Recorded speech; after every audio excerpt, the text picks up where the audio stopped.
யார் யாரோ வாழ்வீரே சிலுவையை கண்டீரோ, சிலுவைக்காய் பணி செய்ய வாரீரோ. கிறிஸ்துவுக்குள் பிரியமானவர்களே, மரணத்தை ஜெயித்து உயிரோடு எழுந்த ஆண்டவர் இயேசு கிறிஸ்துவின் நாமத்தினாலே எழுந்து கட்டுவோம் வாருங்கள் என்கிற இந்த மிஷனரி இயக்க ஊழியத்திற்கு உங்களை அன்போடு கூட வரவேற்கிறோம். NGPM SMPM என்ற மிஷனரி இயக்கம் நம்முடைய இந்திய தேசத்தின் 25 மாநிலங்களிலேயும் அண்டை நாடாகிய நேபாள், பூட்டான், பங்களாதேஷ் பகுதிகளிலேயும் இயேசு கிறிஸ்துவின் நற்செய்தியை அறிவிக்கிற பணியில் ஈடுபட்டிருக்கிறோம். ஆண்டுடைய பெரிய கிருபை, மார்க் 16:15 சர்வ சிருஷ்டிக்கும் சுவிசேஷத்தை சொல்லுங்கள் என்று இயேசு சொன்னார். மார்க் 16:20 அவர் சொன்ன வசனத்தை அவர்களோடு இருந்து அடையாளங்கள் அற்புதங்கள் மூலம் உறுதிப்படுத்தினார் என்று எழுதியிருக்கிறபடி பணி மையங்களில் ஆண்டுடைய கிருபையினாலே அளவு கடந்த அற்புதங்கள் மாற்றங்கள் நடந்து கொண்டிருக்கிறது. என் அன்புக்குரியவர்களே, இப்படிப்பட்ட நல்ல காரியங்களை செய்வதற்காகத்தான் மிஷனரி இயக்கங்களை ஆண்டவர் வைத்திருக்கிறார். இப்படிப்பட்ட இயக்க ஊழியங்களுக்காக ஜெபம் பண்ணி கொள்ளுங்கள். ஆண்டவரின் கிருபையினாலே 270 மிஷனரிமார், சுமார் 250 பணித்தளங்களிலே 168 விதமான மக்கள் இனங்களுக்கு நாம் நற்செய்தி அறிவிக்கிறோம். இதுவரையிலேயும் ஆண்டுடைய பெரிய கிருபையினாலே சுமார் 915 கிராமங்களிலே சபைகளை உருவாக்குவதற்கும் 9180 பேருக்கு ஞானஸ்நானம் கொடுத்து முதல் தலைமுறை கிறிஸ்தவர்களாக்குவதற்கு ஆண்டவர் உதவி செய்தார். பணி மையங்களிலே கிட்டத்தட்ட ஒரு 95 ஆலயங்கள் அஸ்திபாரம் போட்டு ஸ்பான்சர் எதிர்பார்த்து காத்திருக்கிறோம்.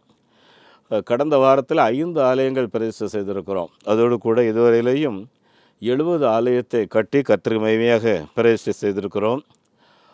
மகாராஷ்டிரா தலைநகர் மும்பையினுடைய பேராயர் ரைட் ரெவரன் பிரபு ஜெவமணி அவர்கள் நம்முடைய பணித்தளத்தை பார்வையிட வந்தார்கள். 2 ஆலயத்தை பிரதிஷ்டை பண்ணினார்கள்.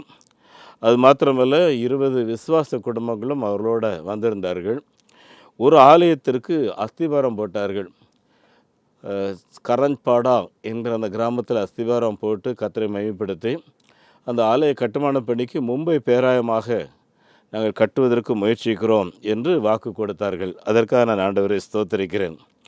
அருமையானவர்களே, நம்முடைய இந்திய திருநாட்டில் 4 லட்சம் கிராமங்களில் ஆலயம் இல்லை. ஒரு கிராமத்தில் ஒரு ஆலயம் போனால் தான் அந்த கிராமத்து மக்களுக்கு கொஞ்சமாவது உணர்வு வரும். இல்லைன்னா இல்லறன்னா என்னென்னு தெரியாது. அருமையானவர்களே, வாழ்க்கைன்னா என்னென்னு தெரியாது. எப்படி ஆடு மாடு அதே மாதிரி தான் மனிதனுக்குன்னு கொடுத்துருக்கிற அந்த அந்தஸ்தை இந்த திருச்சபையின் போதனைகள் தான் சரியாக உருவாக்குகிறது. மகாராஷ்டிராவில் ஒரு கிராமத்தில் ஆலய பிரதேசம் முடித்த உடனே இந்த கிராம தலைவர் என்ன சொன்னார்னா, ஐயா, எங்கள் கிராமங்களெல்லாம் கோயில் கட்டுங்க, அப்போ தான் எங்கள் பிள்ளைங்க பள்ளிக்கூடம் போவாங்க, அப்போ தான் குடும்பம்னா என்னங்கிறது தெரியும், குடிக்கக்கூடாதுங்கிற உணர்வு வரும் அப்படின்னு சொல்லி நிறைய காரியங்கள் சொல்லி ஒரு பைபிள் வாங்கிட்டு போனார் பார்த்துக்குங்க. என் அன்புக்குரிய ஆண்டுடைய பிள்ளைகளை, இந்த நல்ல செய்தி தேசம் எங்கிலே சொல்லப்படணும். இதுவரையிலே ஆண்டுடைய கிருபையினால் நான் கட்டியிருக்கிற ஆலயங்களுக்காக ஜெபமிடுங்க. நீங்களும் ஆலயம் கட்ட முன் வாருங்கள். ஒவ்வொரு குடும்பமும் ஒரு ஆலயம் கட்டணும். என்னை கேட்டால் ஒவ்வொரு பாஸ்டரும் வருஷத்துக்கு ஒரு ஆலயம் கட்டலாம். ஒவ்வொரு பேராயர்கள் அவங்களுடைய காலங்களிலே குறைந்தது ஒரு 100 ஆலயம் கட்ட வேண்டும் என்று தீர்மானம் எடுக்கலாம். சமீபத்தில் ஒரு வியாபாரியை சந்தித்துவிட்டு வந்தேன். அவர், ஐயா, எனக்கு எஞ்சிருக்கிற நாட்களுக்குள்ளே நான் 100 கோயில் கட்டணும், எனக்காக ஜெபமிடுங்க, என்னை ஆண்டவர் பலப்படுத்தணும் சொன்னேன். அண்ணே, 100 கோயில் கட்டுற வரையிலே நீங்கள் சாக மாட்டீங்க, நீங்கள் மாத்திரம் இல்லை, தொடர்ந்து உங்கள் சந்ததியும் கட்டுவாங்கன்னு சொல்லிட்டு வந்தேன். ஏன்னா தாவீது ஒரு ஆலயம் கட்டணும்னு ஆசைப்பட்டார். ஆனால் இன்றைக்கு வரைக்கும் நம்ம தாவீதை பற்றி பேசுகிறோம். அது மாத்திரம் இல்லை, தாவீதின் சந்ததி சூரியன் இருக்கிற வரையில் இந்த பூமியில் இருக்கும்னு சொல்லி நம்முடைய ஆண்டவர் தாவீதின் குடும்பத்தோடு ஒரு உடன்படிக்கை பண்ணினார். அதனால் ஆலயம் கட்டுற குடும்பங்கள் ஆசீர்வாதமாக இருப்பார்கள். ஆகவே உங்கள் சந்ததிக்கு நீங்கள் அது சொத்து சேர்த்து வைக்கிற மாதிரி. ஆகவே ஆலயம் கட்ட முன்வாருங்கள். 1000 சதுரடியில் 7 லட்ச ரூபாய் கட்டலாம். 1600 சதுரடி 8 லட்ச ரூபாய், 800 சதுரடி 6 லட்ச ரூபாய், 600 சதுரடி 5 லட்ச ரூபாய் கட்டுறோம். 3 லட்ச ரூபாய் கச்சா ஆலயங்கள் கட்டுறோம். அருமையானவர்களே, இந்த காரியங்களுக்காக ஜெபியுங்கள். நம்முடைய கிராஜுவேட்டி இருக்கோம்ல, கடந்த நாளில் ஒரு அம்மா டீ எஸ்டேட்டில் வேலை செய்கிறாங்க. நான் ரிட்டையர்ட் ஆகிட்டேன்யா, என் கூலியெல்லாம் சேர்த்து எங்களுக்கு கொஞ்சம் கிராஜுவேட்டி கொடுத்தாங்க, என் பிள்ளைகளும் வாடகை வீட்டில் தான் இருக்காங்க, நானும் வாடகை வீட்டில் தான் இருக்கேன், ஆனால் ஏசப்பாவுக்கு ஒரு கோயில் கட்டணும், எனக்கு கண்ணீரோடு அந்த காணிக்கையை வாங்கியிருக்கிறேன், அருமையானவர்களே, இப்படிப்பட்ட தியாகமான காணிக்கைகள் மூலம் கிராமங்களில் ஆலயங்கள் கட்டப்படுது. நம்முடைய குடும்பங்களில் சொத்து பிரிக்கும்போது நம்ம தாத்தாவுக்கு 10 ஏக்கர் இருக்கும் இல்லையா? அதில் நீங்கள் 5ஆக பிரிக்கிறீங்கன்னு வைங்க. அதில் ஆளுக்கு ஒரு 10% எடுத்து வச்சிங்கனாலே ஒரு ஆலயம் பிரமாதமாக கட்டலாம். ஆகவே நம்முடைய குடும்ப பேரில் ஆலயங்கள் கட்டுங்கள். ஜம்மு காஷ்மீரில் முதலாக ஒரு ஆலயத்தை பிரதிஷ்டை பண்ணணும். பிரதிஷ்டை பண்ணிட்டு என்னைய புஜ்ஜிங்கிற ஒரு இடத்துக்கு போகிற வழியில் ரோடெல்லாம் கொஞ்சம் வித்தியாசமாக இருந்துச்சு. பயங்கர மலைகள். உள்ளே போனால் அங்கே ஒரு காட்டு பகுதியில் சுமார் ஒரு 35 குடும்பங்கள். அவர்கள் அநேகர் இந்த பண்டிட் குடும்பங்கள், இஸ்லாம் மார்க்கத்தை சார்ந்தவர்கள் ஆண்டவரை ஏற்றுக்கொண்டிருக்கிறார்கள். எப்படி இந்த காட்டு பகுதியில் இயேசு ஏற்றுக்கொண்டீங்கன்னா, எங்களுக்கு நற்செய்தி ஒரு கைப்பிரதி கிடச்சிது. அந்த வீட்டில் ஒரு பிள்ளைக்கு வந்து சப்பான்னா இந்த போலியோவில் பாதிக்கப்பட்டு நடக்க முடியாமல் இருக்கிறான். ஆனால் அந்த கைப்பிரதியை பார்த்து அவளுக்கு இயேசு எனக்கு பலம் தருவார்னு சொல்லி கொஞ்சம் கொஞ்சமாக நிமிர்ந்து கடவுளுடைய கிருபையினால் இப்போ நம்ம இடுப்பளவுக்கு அந்த பிள்ளை வளர்ந்துருக்கிறா. அவள் தான் அந்த ஊருக்கு விசுவாசி முதல் சாட்சி. அதன் மூலம் அந்த குடும்பத்தில் ஒவ்வொருவரும் ஆண்டவர் ஏற்றுக்கிட்டு அப்புறம் அப்படி இப்படிமா ஆண்டவருக்கு மாறிருக்காங்க. அங்கே எங்களுக்கு ஒரு ஆலயம் கட்டித்தாங்க ஏன்னு கேட்டாங்க. இடம் எவ்வளோ இருக்குன்னு கேட்டால் ஒரு கிட்டத்தட்ட ஒரு 120 அடி அகலம், ஒரு 300 அடி நீளம் இடத்த நீங்கள் எடுத்துக்கங்க, கோயில் கட்டித்தாங்க அப்படின்னாங்க. விசுவாசத்தோடு ஜெபம் பண்ணிட்டு அஸ்திவாரம் போட்டு வந்திருக்கோம். அருமையானவர்களே, இந்த மக்கள் பேசுகிற பாஷை வந்து டோக்ரி அப்படின்ற ஒரு பாஷை. டோக்ரி இன மக்கள். இந்த மக்களுக்கு நம்ம சீக்கிரம் ஆலயம் கட்டணும். அதுக்காக ஜெபம் பண்ணிவிடுங்க. அதே போல் பஞ்சாபில் 2 ஆலயம் பிரதிஷ்டை பண்ணணும். அதில் முதலாக டேகே மூர்த்தி அப்படின்ற ஒரு புது இன மக்கள். ரொம்ப பாவமாக இருக்கிறார்கள். பிச்சை எடுக்கிற வேலை. அப்புறம் கல்யாண வீட்டில் பொம்பளைங்கள்லாம் டான்ஸ் ஆடுவாங்க, ஆம்பளைங்கள்லாம் க்ளீன் பண்ணுவாங்க. இதுதான் அவங்களுடைய வருமானம். இவர்களில் அநேகர் வாழ்வு முன்னேற்றத்துக்காக முஸ்லீம் மதத்துக்கு போய் அங்கேயும் தொடர்ச்சியான இதே அடிமைத்தனம் தான். கிட்டத்தட்ட 5 லட்சம் பேர் பஞ்சாபில் இருக்காங்க. அவங்க மத்தியில் நற்செய்தி ஊழியங்கள் செய்யப்பட்டு அங்கே ஒரு ஆலயம் பிரதிஷ்டை பண்ணோம். நான் என்ன பண்ணேன்னா, ஆலய பிரதிஷ்டை முடித்த உடனே அந்த சபை மூப்பர்கள் பெரியவர்கள்லாம் உட்கார வச்சு இங்கே இருக்கிற குழந்தைகள்லாம் இந்த பிச்சை எடுக்கிற வேலையை முதல்ல நிறுத்தணும். அதனால் இந்த பிள்ளைகளுக்கு என்ன செய்யணும் சொல்லுங்கள் அப்படின்னு சொல்லி பேசி ஒரு டியூஷன் சென்டரும் டேக்கர் சென்டர் பகல் நேர 1 டைம் சாப்பாடு கொடுத்து அந்த குழந்தைகளை படிக்க வைக்கணும். படிச்சிட்டாங்கன்னா போதும், அதுக்கப்புறம் எங்கேயாவது போய் பழச்சிக்குவாங்க, பிச்சை எடுக்க மாட்டாங்க. ஆகவே ஒரு ஆலயம் அப்படின்றது ஆராதிக்கிறதுக்கு மட்டும் இல்லை, ஆலயம்னாலே போதிக்கிற இடம். அதுவே அந்த காரியங்களை ஒழுங்கு செய்துவிட்டு வந்திருக்கிறேன். எத்தனை பேர் கையில் பைபிள் இருக்குதுன்னு கேட்டேன். ஒருத்தருமே பைபிள் இருக்குதுன்னு கையை தூக்கலை. ஏன்னு கேட்டால் எங்களுக்கு அப்படி வாங்குகிற அளவுக்குலாம் வசதி இல்லைன்னாங்க. அதனால் சீக்கிரத்தில் பைபிள் உங்களுக்கு அனுப்பி வைக்கிறோன்னு சொல்லிட்டு வந்தேன். அருமையானவர்களே, இந்த காரியத்தை பார்த்ததுக்கப்புறம் ஒரு குடும்பத்துக்கு ஒரு பைபிள் கட்டாயம் வேணும். அப்புறம் 12 வயசுக்கு மேலே ஆகிட்டாங்கன்னா அவங்க கையில் ஒரு பைபிள் இருக்கணும். அது அவங்களுக்கு சொத்து மாதிரி. ஆகவே வருங்காலங்களில் ஆண்டவர் நடத்தினார் என்றால் வேதாகமம் ஆங்காங்கே நான் வாங்கி கொடுக்கணும். வேதாகமத்தை பொறுத்தவரையிலே வாங்குவதற்கு 300 ரூபாய் தேவையாக இருக்குது. நீங்கள் வந்து வட மாநிலங்களுக்கு போனால் அங்கே வாங்கி கொடுக்கலாம். இல்லைனா பைபிள் சொசைட்டியில் என்ன பண்ணுறோன்னா, அந்தந்த லாங்குவேஜில் அந்த இடத்துக்கு அனுப்பிடுங்கன்னு சொன்னால் அனுப்பிடுவாங்க. நீங்கள் பைபிள் வாங்கி கொடுக்குறீங்கன்னு வைங்களேன், தமிழ் பைபிள் கொடுப்பீங்க, அது இங்கேயே இருந்து போயிடும். ஆகவே பைபிள் வாங்கி கொடுக்கணும்னு நினைக்கிறவங்க அதற்கான தொகைகள், ஒரு பைபிள் 300 ரூபா, 10 பைபிளோ 100 பைபிளோ வாசினா எங்கே கொடுத்துருக்குறோம் அப்படிங்கிறத உங்களுக்கு இன்ஃபார்ம் பண்ணுவோம். அருமையானவர்களே, நம்முடைய விடுதியில் 8 விடுதியில் இப்போ 458 பிள்ளைகள் படிக்கிறாங்க. அதோட 22 இடத்துல நம்ம டியூஷன் சென்டர் வச்சுருக்கோம். இந்த ஆதிவாசி குழந்தைகளை படிக்க வைக்கிறதுக்கு 600 ரூபா வாங்குகிறோம் ஒரு பகுதி. முழுமையமாக பொறுப்பெடுக்கிறதுக்கு 1200 ரூபா. அதே போல் மிஷினரிகளுடைய குழந்தைகள் ஒவ்வொரு தடவையும், ஆனால் எங்கள் பிள்ளைங்களுக்கு ஃபீஸ் கட்ட முடியல, அதனால் பிள்ளைங்க வீட்டில் இருக்காங்க, பள்ளிக்கூடம் போக முடியலன்னு சொல்லிக்கிட்டே இருப்பாங்க. இந்த தடவை விசுவாசத்தோடு தீர்மானம் பண்ணி ஒவ்வொரு பிள்ளைகளுக்கும் நாங்கள் ஸ்பான்சர் தருகிறோம்னு சொல்லியிருக்கோம். நீங்கள் செவிங்க, ஒரு குழந்தைக்கு வந்து 1000 ரூபா வாங்குகிறோம். இது வந்து மாதாந்திர உதவித்தொகை. இது இல்லாமல் பார்த்திங்கன்னா, அந்த ஃபஸ்ட்டு பள்ளிக்கூடம் ஆரம்பிக்கிறாங்க பார்த்திங்களா, அப்போ ஒரு பல்க்கு தொகை தேவையாக இருக்குது. அதனால் கர்த்தர் சித்தமாக இருந்தால் அப்படி போகிற பிள்ளைகளுக்கு இந்த வருஷம் வந்து ஒரு பிள்ளைக்கு 5000 அந்த ஃபஸ்ட் அமௌண்ட்டுன்னு யோசித்தோம். ஆனால் அது ஒரு சின்ன பணம் தான். ஆனால் அடுத்த வருஷம் கூடுதலாக கொடுக்கணும். அதுக்காக நீங்கள் ஜெபிச்சிங்க. ஏன்னா உலகத்துக்கு போதிக்கிற அந்த ஊழியர்களுடைய பிள்ளைகளும் நல்லா படிக்கணும். படிப்பு ஒன்று தான் பெரிய முன்னேற்றம். ஆகவே கர்த்தர் நடத்தினா மிஷினரியுடைய குழந்தைகளை படிக்க வைக்கிறதற்கு முன் வரும்படி உங்களை அன்போடு கூட கேட்டுக்கொள்கிறேன். மாதந்தோறும் ஆத்ம சவால் என்ற ஒரு பத்திரிக்கை நம்ம வெளியிடுகிறோம். இந்த பத்திரிக்கை மட்டும்தான் இயக்கத்துக்கு செலவு, மற்றபடி வாடகைலாம் கிடையாது. ஆகவே இந்த பத்திரிக்கை உங்களுக்கு இலவசமாக தான் அனுப்புகிறோம். நிறைய ஜெப குறிப்புகள் இருக்கும். இந்த பத்திரிக்கைகள் உங்கள் வீட்டில் நீங்கள் வாட்ஸ்அப் நம்பர் அனுப்புனீங்கன்னா நாங்கள் அனுப்பி வைப்போம். முழு அட்ரஸ் அனுப்புனீங்கன்னா தபால் மூலமாக அனுப்பி வைக்கிறோம். அதற்கான அரசு சலுகைகளையும் பெற்றிருக்கிறோம். ஆகவே கர்த்தர் சித்தமாக இருந்தால் இந்த பத்திரிகை எல்லோரும் வாங்கிக்கொள்ளுங்கள். நீங்கள் கொடுக்குற பல்க் டொனேஷன், சிறப்பு நன்கொடைகளுக்கு 80G எக்ஸப்ஷன் நம்மிடத்தில் இருக்கிறது. ஆண்டவர்களை நடத்துவார் என்றால் இயக்கத்தின் தேவைகளில் பங்கெடுங்கள். ஒரு மிஷினரி ஸ்பான்சர்ஷிப் 3000 ரூபா, ஒரு ஆதிவாசி குழந்தை படிக்க வைக்கிறதுக்கு 600 ரூபா, மிஷினரிகள் குழந்தைகளை படிக்க வைக்கிறதற்கு 1000 ரூபாய், அதோடு கூட வேதாகமம் வாங்குவதற்கு 300 ரூபாய் தேவை, அதோடு கூட டியூஷன் சென்டர் நடத்துகிற டீச்சர்ஸ்க்கு 2000 ரூபாய் தேவை, விபிஎஸ் நடத்துகிறோம் அதற்கு தேவை. ஆலயம் கட்டுகிற விஷயத்தில் உங்கள் குடும்ப பங்கெடுப்பாக ஆலயங்கள் கட்டுங்கள். கர்த்தர் நிச்சயமாக உங்களை ஆசீர்வதிப்பார். அது மாத்திரம் இல்லை, நம்ம கட்டுற ஆலயங்களில் ஒரு தையல் மிஷின், 1-2 தையல் மிஷின், ஒரு கம்ப்யூட்டர் வச்சு பேசிக்காக எல்லாருக்குமே கம்ப்யூட்டர்னால் என்னென்னு தெரியணும். அப்துல் கலாம் அந்த காலத்தில் சொல்லுவார், இந்த தகவல் தொடர்பு தான் நாட்டு மக்களை முன்னேற்றத்துக்குள்ளே கொடுக்கும் அப்படின்னு சொல்லி. அதுக்காக நம்மளால் என்ன முயற்சி எடுக்கணும். ஒரு டெஸ்க்டாப் வாங்கினோன்னா 10,000 ரூபா தேவை, தையல் மிஷின் டேபிள் எல்லாம் சேர்த்து ஒரு 10,000 ரூபா தேவை இருக்கும். ஆண்டவர் உங்களை நடத்தினால் உதவி செய்யுங்க. அருமையானவர்களே, 3 ஆண்டுக்கு ஒரு முறை மிஷினரிகளுக்கான கான்ஃபரன்ஸ் நடத்துவோம். இந்த ஆண்டு வாரங்களில் பிரதர் ஜட்சன் ஆபிரகாம் அவர்களுடைய கிஃப்ட் ஆஃப் மினிஸ்ட்ரி கேம்பஸில் ஒழுங்கு பண்ணியிருக்கிறோம். அதுக்காக ஜெபிச்சுடுங்க. அந்த மீட்டிங்கு எங்களுக்கு 15 லட்ச ரூபா தேவையாக இருக்கும். கர்த்தர் நடத்தினா 1 லட்ச ரூபா கொடுக்குற ஒரு 15 பேர் மிஷினரி கான்ஃபரன்ஸுக்காக எழும்பி வந்தார்கள் என்றால் அதிகமாக இருக்கும்.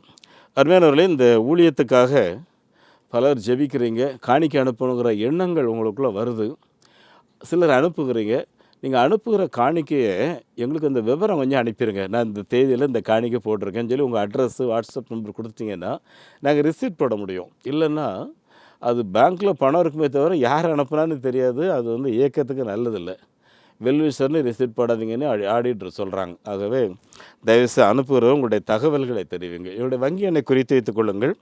நெகேமியா new generation partaker movement NGPM, State Bank of India, Thiruvanchery branch, Chennai.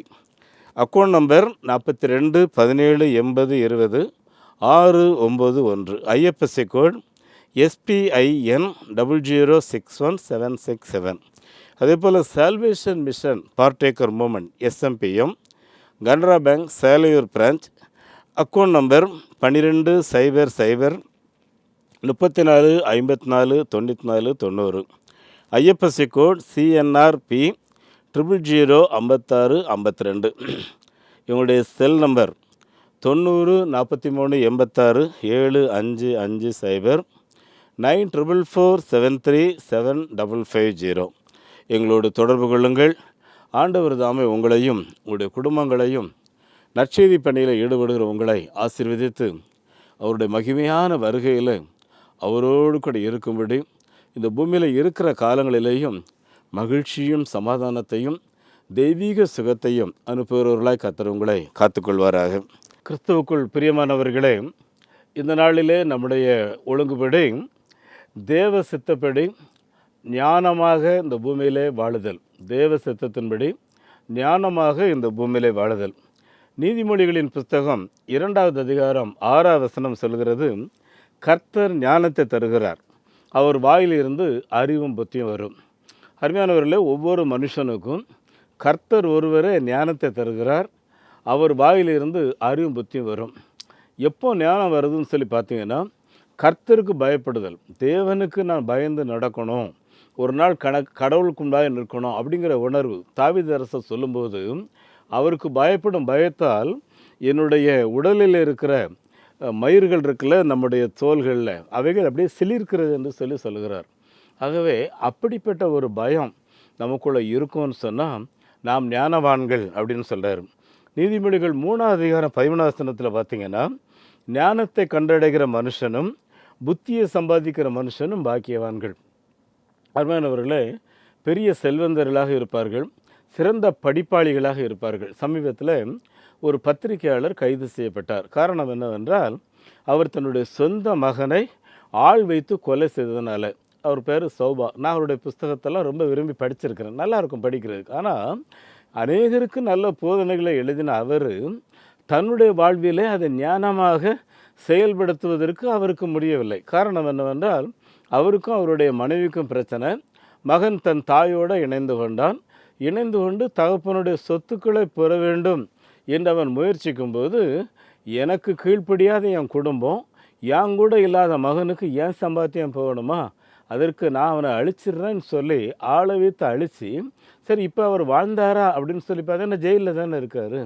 அருமையானவர்களை பாருங்கள், இதுதான் ஞானமற்ற செயல் என்று சொல்வது. இதுதான் இந்த பூமியில் நிறைய மனிதர்களாகிய நாம் செய்து கொண்டிருக்கிறோம். ஆகவே அருமையானவர்களே, ஞானம் என்பது தேவனால் ஒரு மனிதனுக்கு கிருபையாக தரக்கூடியது. நிறைய புஸ்தகங்களை படிக்க படிக்க படிக்க அறிவு வளரும். பார்த்துங்க, அறிவு வேதனைகளை உண்டாக்கும்னு சொல்லி எழுதியிருக்கு. ஆனால் ஞானமோ சமாதானத்தை கொடுக்கும் அப்படின்னு சொல்லி எழுதியிருக்கு. ஆகவே என் அன்பானவர்களே, ஞானமாக விவேகமாக செயல்பட வேண்டியது மிக முக்கியம்.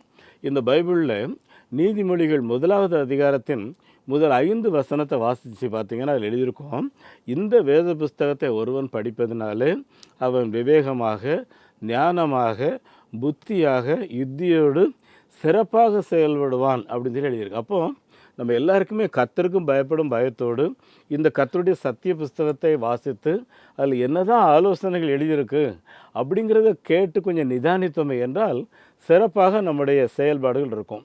சமீபத்தில் ஒரு இளைஞனை சந்தித்தேன். மிகவும் பதற்றத்தோடு இருந்தார். காரணம் என்னென்னா, திடீர்னு அவங்க அம்மா அப்பா இறந்துட்டாங்க. அவருக்கு பொண்ணு நிறையா தேடி வருது. ஆனால் தங்கச்சி வீட்டில் இருக்கா.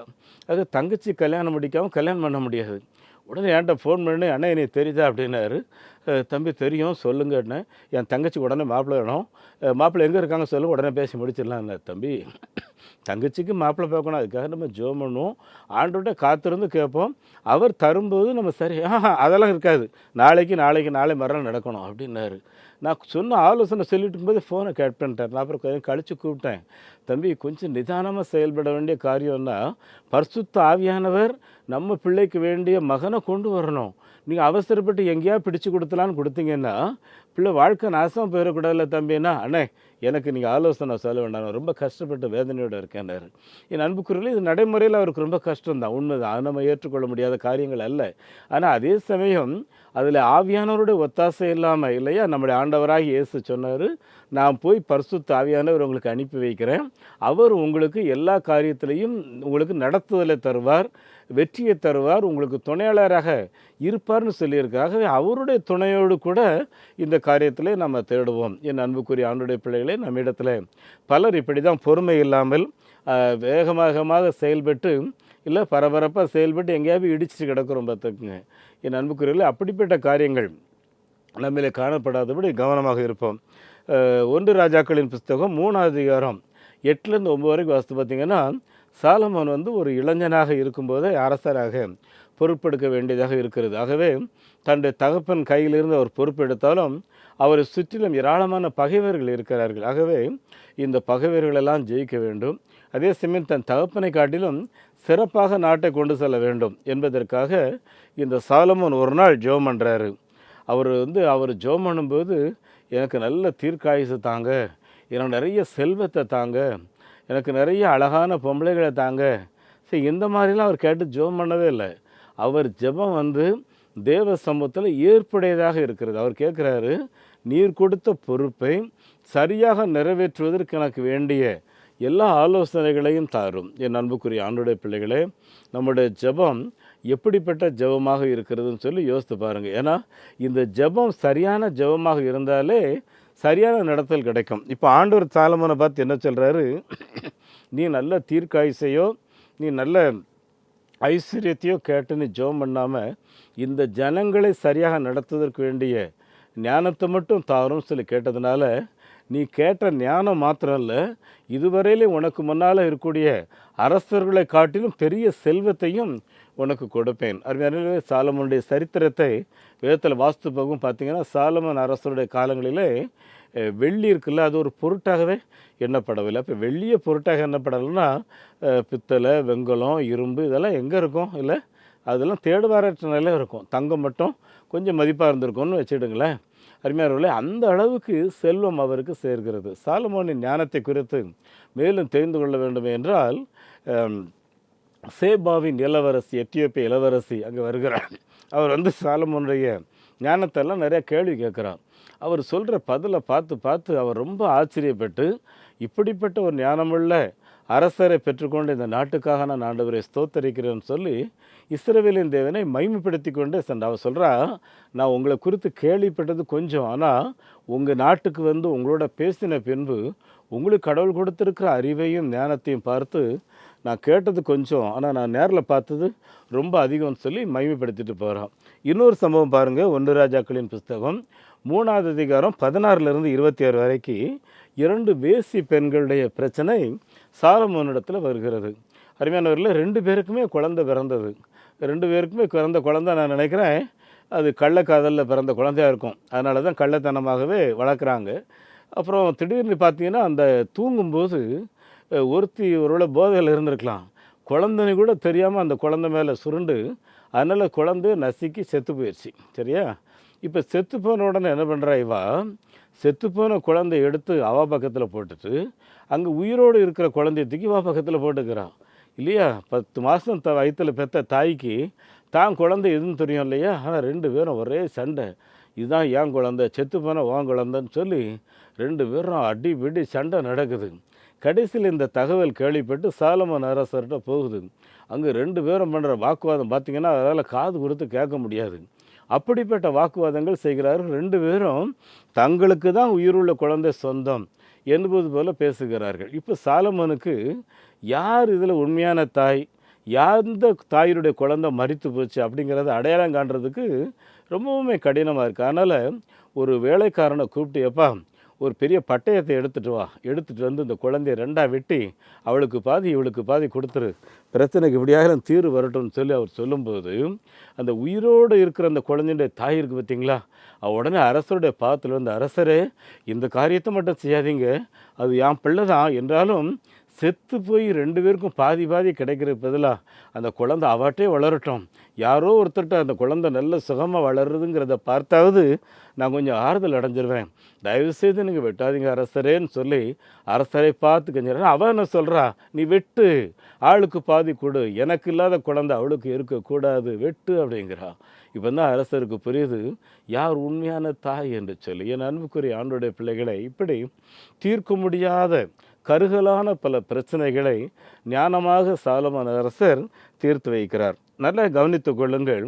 இந்த பூமியில் பிறந்தவர்கள், எனக்கு இப்போ 62 வயசாச்சு, ஆனால் நான் யாரையுமே கீழ்த்தரமாக நினைக்க முடியலை என்னையால். காரணம் என்னன்னு சொல்லி பார்த்தீங்கன்னா, தேவனுடைய படைப்பில் இருக்கிற ஒவ்வொருவருமே ஞானமுள்ளவர்கள் தான். பார்த்துக்குங்க. பாருங்கள், யாக்கோபு 1:5 எழுதியிருக்கு, உங்களிலே ஒருவன் ஞானத்திலே குறைவுள்ளவனாக இருந்தால் யாவருக்கும் சம்பூர்ணமாய் கொடுக்கிறவரும் ஒருவரையுமே கடிந்து கொள்ளாத தேவனிடத்தில் உனக்கு வேண்டிய ஞானத்தை கேட்டு நீ ஜெபம் பண்ணு அப்படின்னு சொல்லி இங்கே யாக்கோபு ஆலோசனை சொல்லுகிறார். ஒருவேளை நமக்கு சில காரியங்கள் விளங்காமல் இருக்கலாம், புரிந்து கொள்ள முடியாமல் இருக்கலாம், மெமரி பவர் இல்லாமல் இருக்கலாம்.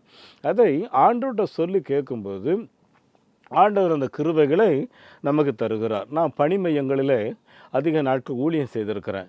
எனக்கு தெரிந்த ஒரு தாய் குப்பம்மாள், அவங்க ஆண்டவரை ஏற்றுக்கொள்ளும்போது 65 வயசு, ஓவர் ப்ளீடிங்கில் பிள்ளைகளால் கைவிடப்பட்ட நிலையில் தான் இயேசுவை ஏற்றுக்கொண்டார்கள். பேப்டிஸ்ட் எடுத்தாங்க. அந்த கிராமத்தில் ஆராதனைக்கு அந்த அம்மா மட்டும்தான் வருவாங்க, ஏன்னா வேறு யாரும் வர்றது கிடையாது. நான் அந்த ஆராதனை நடத்தியிருக்கிறேன். அப்போது அந்த அம்மா கையில் எல்லார்ட்டும் பைபிள் வச்சுருந்தேன்.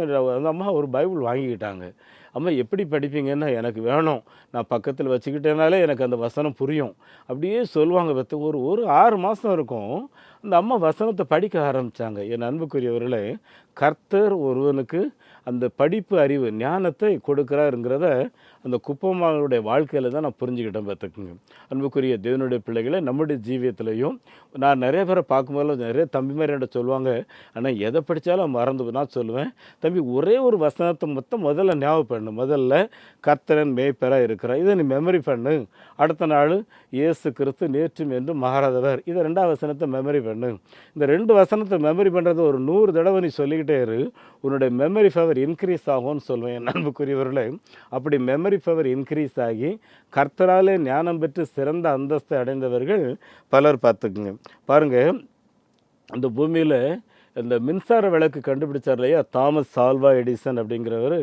அவர் அந்த பள்ளி டீச்சர், கிளாஸ் டீச்சர் பார்த்தீங்கன்னா மதிக்கவே மாட்டாங்க. ஏன்னா எதை சொல்லி கொடுத்தாலும் அவருக்கு ஏறவே ஏறாது. அடிக்கடி வீட்டுக்கு துரத்தி விட்டுருவாங்க பார்த்துக்குங்க. இப்படி பள்ளிக்கூடத்திலிருந்து துரத்தி விடப்பட்டவர் தான் தாமஸ் ஆல்வா எடிசன். ஆனால் அவருடைய கண்டுபிடிப்புகள் தான் இன்றைக்கி உலகத்தையே வெளிச்சத்துக்குள்ளே கொண்டு வருது. கடவுள் அவருக்கு அந்த வெளிப்பாடுகளை கொடுத்தார். அதற்காக நான் ஆண்டவரை ஸ்தோத்திரிக்கிறேன்.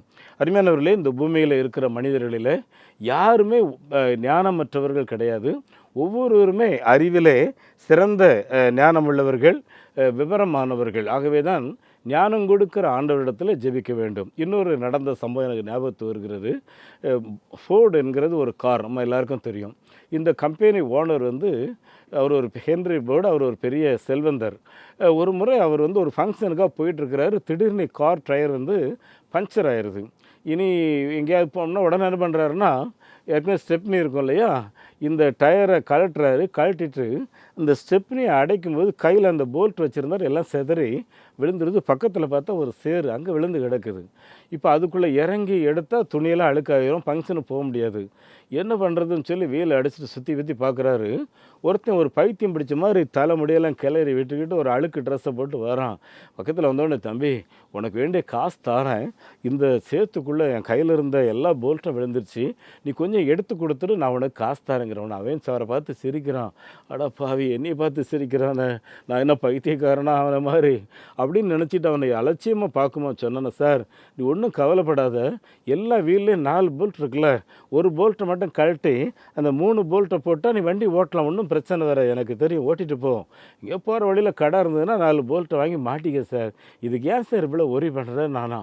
அவருக்கு அப்போ தான் தோணுச்சான், நான் அவனை லூஸுன்னு நினச்சேன், பைத்தியக்காரன் நினச்சேன், ஆனால் என்னை விட அதிக ஞானவான்கள். அதுலேருந்து அந்த ஹென்ரி ஃபோர்டு என்ன பண்ணுவாரோ, அவங்க கம்பெனியில் வேலை செய்தாங்கல்ல எல்லா வேலைக்காரங்களும் நினைக்க மாட்டாராம். மாறாக என்னை விட அதிக திறன் வாய்ந்தவர்கள் என்னுடைய வேலைக்காரர்கள், அவங்களுக்கும் நிறைய காரியங்களில் புத்தி உண்டு, அறிவு உண்டு அப்படின்னு சொல்லி நினைத்து சிறந்த முறையில் வேலை வாங்குவாராம். என் அன்புக்குரியவர்கள் நிறைய முறையில் இது என்னுடைய வாழ்க்கையிலே அது அனுபவம் பார்த்துக்குங்க. என்னுடைய அலுவலகத்தில் பணிபுரிகிறவர்கள், எங்களோட இருக்கிறவர்கள், அப்புறம் என்னுடைய வீட்டில் இருக்கிறவங்களே, என்னுடைய பேத்தி முதற்கொண்டு பாடம் கற்றுக் கொடுக்கறதுல கவனமாக இருக்கிறார். அது ஏன்னா நம்ம எப்போவுமே இந்த லேர்னிங் ஹார்ட்டோடு இருந்தோம்னா அந்த வெளிப்பாடுகளை கர்த்தர் நம்ம தருவார். நம்மோட இருக்கிறவர்களை அற்பமாக எண்ணாதபடி ஒவ்வொருவரையும் நம்ம கனப்படுத்தணும்னு வைங்களேன்.